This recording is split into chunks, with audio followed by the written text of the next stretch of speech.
Okay, guys, I'm going to talk a little bit about Jon Jones calling out Brock Lesnar. This was actually a pretty brilliant move on the part of Jon Jones. I don't know if it was his idea or I think it was a caller's idea on a show that he was on. Brought up the opportunity or the chance that he should fight Brock Lesnar in a super fight. Obviously, it's all about money. They want to make some money, but I also think it's also about Jon Jones thinking he has a legitimate chance to defeat Brock Lesnar. And I think he actually does. So one of the things that gives fighters, the types of fighters that give Brock Lesnar trouble, of course, is the strikers, and Jon Jones is definitely a striker, and he's also a super hard guy to take down. Now Brock Lesnar is a much larger man, but Jon Jones is not going to have to cut weight for this fight, so he's going to come in refreshed. He's going to come in at his maximum weight, and he probably won't be a whole lot lighter than Brock Lesnar. You might be surprised. Jon Jones is a big guy. He's a tall guy. He's probably as tall as Brock Lesnar, if not even taller. So this is not an unwinnable fight for Jon Jones in the least. If Brock can't get him down right away, it's going to be a bad night for Brock Lesnar. I mean, as you saw against Alistair Overeem and, of course, Cain Velasquez, what strikers do to Brock Lesnar. Uh, it's just one of those things. If you can't get him down, Jon Jones is gonna probably win that fight, probably by TKO more than likely. So, and Jon knows that. Jon's camp knows that. His trainers, etc., they all know that. So this is actually, and he has nothing to lose. If he does lose that fight, he lost to the beast, Brock Lesnar.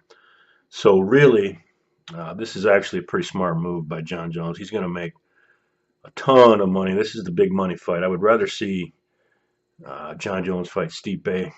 I think Stipe actually would beat Jon Jones right now, and I think Jon Jones knows that.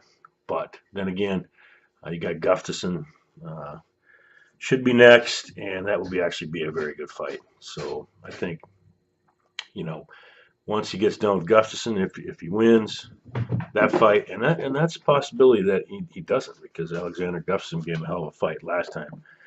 But should he win and he gets a super fight with Brock Lesnar, or maybe he gets it regardless, who knows? It doesn't really matter, I guess. But he wants some money, he wants some paychecks. He's trying to make up for some lost cash, and that's actually a great fight. I mean, Lesnar's 40 years old now, and he's got to clean himself up, obviously, before they can talk about a fight. But of course, Lesnar issued a challenge back, saying, "Hey, be careful what you wish for, young man."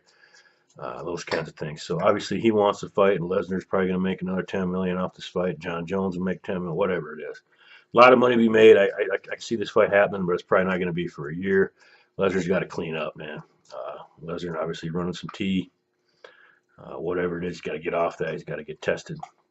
But that'll be an interesting fight. I would rather see Jon Jones fight Stipe, like I said, but that's probably not going to happen. So it is what it is. Hopefully, one of the things about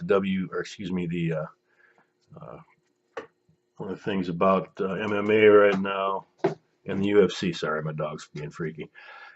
Is that they're starting to give fans what they want to see. I mean, Jon Jones said, "Hey, if I fight Stipe, and the general public's not really going to tune in, people, he wants to get new people and draw in a different crowd." So I can see that. That's a pretty smart move, actually, on his part.